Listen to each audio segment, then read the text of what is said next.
bem-vindos ao módulo 5, Comportamento, Personalidade e Formação de Hábitos. Hoje estaremos iniciando então a unidade 2, que tem como tema transtornos de ansiedade. Primeiro ponto, base neurobiológica da ansiedade. A ansiedade é uma resposta biológica natural e fundamental para a sobrevivência humana. Ela faz parte do funcionamento normal do cérebro e do organismo. Sua função é preparar o corpo para lidar com situações de ameaça, risco ou incerteza. Quando percebemos um possível perigo, nosso organismo ativa rapidamente mecanismos de defesa. Esse processo permite reagir com mais rapidez e aumentar as chances de sobrevivência. No entanto, quando essa resposta ocorre de forma exagerada, frequente ou desproporcional à situação real, ela pode caracterizar um transtorno de ansiedade. Do ponto de vista neurobiológico, a ansiedade envolve a interação de diversos sistemas cerebrais. Esses sistemas trabalham juntos para detectar ameaças, avaliar riscos e preparar respostas comportamentais. Uma das principais estruturas envolvidas nesse processo é a amígdala cerebral. A amígdala atua como um verdadeiro alarme no cérebro.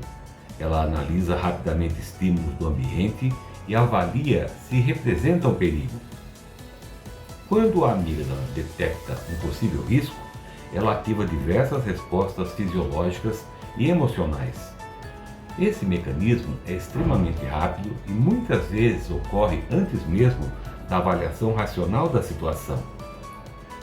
Em pessoas com ansiedade elevada, a amígdala pode tornar-se hiperativa. Isso significa que estímulos neutros podem ser interpretados como perigosos. Como consequência, o cérebro reage como se estivesse diante de uma ameaça real. Isso gera respostas intensas de medo ou preocupação. Outra estrutura importante nesse processo é o hipocampo. O hipocampo está relacionado à memória e ao contexto das experiências. Ele ajuda o cérebro a reconhecer se uma situação realmente representa perigo ou não. Quando o hipocampo funciona adequadamente, ele contribui para diferenciar situações seguras de situações ameaçadoras. Entretanto, quando há disfunção nessa estrutura, pode ocorrer generalização do medo, ou seja, o indivíduo passa a sentir ansiedade em situações que não representam perigo real. O córtex pré-frontal também desempenha papel fundamental na regulação da ansiedade, especialmente a região chamada córtex pré-frontal ventromedial. Essa área é responsável por avaliar racionalmente as situações. Ela ajuda a controlar e reduzir respostas emocionais exageradas. Em indivíduos ansiosos, essa regulação pré-frontal pode estar reduzida. Isso dificulta o controle dos pensamentos e das reações emocionais. Além dessas estruturas cerebrais, a ansiedade também envolve o sistema nervoso autônomo. Quando ocorre ativação desse sistema, surgem diversos sintomas físicos. Entre eles estão aumento da frequência cardíaca, aumento da pressão arterial, respiração acelerada. Também podem ocorrer sudorese, tremores e tensão muscular. Essas respostas fazem parte do conhecido mecanismo de luta ou fuga. Outro sistema envolvido na ansiedade é o eixo hipotálamo-hipófise adrenal, conhecido como eixo HPA. Esse sistema regula a resposta hormonal ao estresse.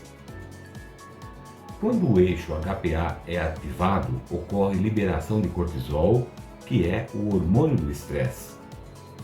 Em situações pontuais, o cortisol ajuda o organismo a lidar com desafios, mas, quando seus níveis permanecem elevados por longos períodos, ele pode prejudicar o cérebro. O excesso de cortisol pode afetar o hipocampo e o córtex pré-frontal. Isso contribui para a manutenção do quadro ansioso. Além dos circuitos cerebrais e dos hormônios, a ansiedade também envolve neurotransmissores. Os neurotransmissores são substâncias químicas responsáveis pela comunicação entre os neurônios. Entre os principais neurotransmissores envolvidos na ansiedade estão serotonina, GABA, noradrenalina e dopamina. A serotonina participa da regulação do humor e da estabilidade emocional. Baixos níveis de serotonina estão associados a sintomas ansiosos. O GABA é o principal neurotransmissor inibitório do cérebro. Ele atua reduzindo a excitabilidade neural. Quando há déficit de GABA, ocorre maior ativação cerebral. Isso favorece estados de tensão e inquietação. A noradrenalina está relacionada ao estado de alerta. Ela aumenta a vigilância diante de possíveis ameaças.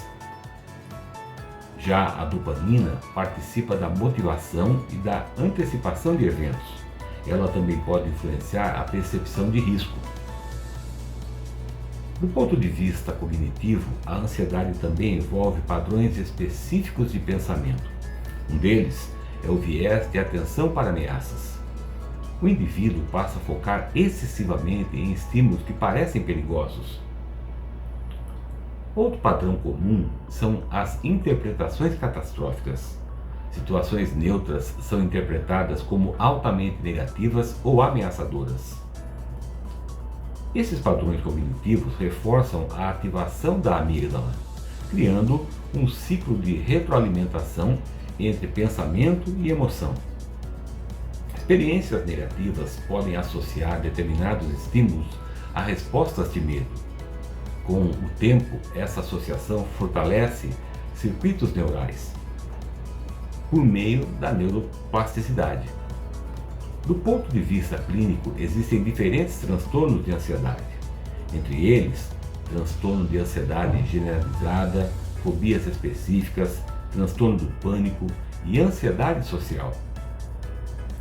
Apesar das diferenças, todos esses transtornos envolvem desequilíbrio entre sistemas emocionais e controle cognitivo. A boa notícia é que esses circuitos cerebrais podem ser modulados. Intervenções terapêuticas ajudam a reorganizar o funcionamento desses sistemas. A terapia cognitiva comportamental é uma das abordagens mais eficazes. Ela ajuda a modificar padrões de pensamento e comportamento. Técnicas de respiração e relaxamento reduzem a ativação fisiológica do corpo. Exercícios físicos também contribuem para regular neurotransmissores e reduzir a ansiedade. Em alguns casos, medicação pode ser indicada para equilibrar a neuroquímica cerebral. Assim, compreender a base neurobiológica da ansiedade permite intervenções mais eficazes e mostra que a ansiedade não é fraqueza, mas um padrão neurobiológico que pode ser modificado. Vamos para o tópico 2, tipos de transtornos de ansiedade.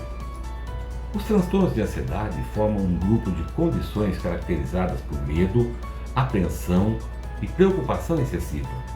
Eles diferem da ansiedade normal porque são intensos, persistentes e causam prejuízo significativo na vida da pessoa.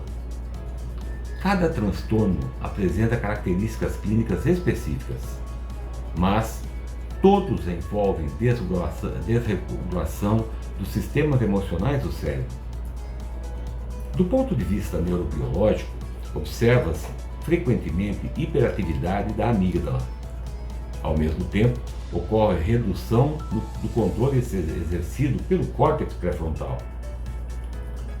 Entre os principais transtornos de ansiedade está o transtorno de ansiedade generalizada, conhecido como TAG. No TAG, a pessoa apresenta preocupação constante e excessiva com diversas áreas da vida. Essas preocupações são difíceis de controlar. Geralmente também aparecem sintomas físicos, entre eles tensão muscular, fadiga e dificuldade de concentração. O indivíduo permanece em estado de alerta constante, mesmo quando não existe ameaça real. O outro transtorno importante é o transtorno do pânico. Ele é caracterizado por crises súbitas de medo intenso, chamadas ataques de pânico. Essas crises podem incluir sintomas físicos intensos, entre elas taquicardia, falta de ar, tontura e sensação de morte iminente. Após as crises, muitas pessoas desenvolvem medo de ter novos episódios. Esse medo pode gerar comportamentos de evitação. As fobias específicas também fazem parte dos transtornos de ansiedade. Elas envolvem medo intenso e irracional de objetos ou situações específicas. Exemplos comuns incluem medo de altura, medo de animais ou medo de ambientes fechados. Quando a pessoa entra em contato com um estímulo fóbico, ocorre forte reação de ansiedade. Outro transtorno relevante é o transtorno de ansiedade social. Nesse caso, o indivíduo sente medo intenso de situações sociais ou de desempenho. Existe preocupação excessiva com julgamento, críticas ou rejeição. Isso pode levar ao isolamento social. Também pode gerar prejuízo nas relações pessoais e profissionais. Outro quadro é o transtorno de ansiedade de separação. Ele ocorre com maior frequência em crianças, mas também pode aparecer em adultos. Nesse transtorno, existe medo excessivo de se afastar da figura de apego. Há também o mutismo seletivo, no qual a pessoa não consegue falar em determinadas situações sociais. Embora seja menos comum, ele também está relacionado à ansiedade. Outros transtornos relacionados incluem o transtorno obsessivo-compulsivo e o transtorno de estresse pós-traumático. Hoje, eles possuem classificações próprias, mas mantêm forte relação com mecanismos ansiosos. Todos esses transtornos compartilham sintomas semelhantes, entre eles medo excessivo, preocupação constante, tensão e hipervigilância.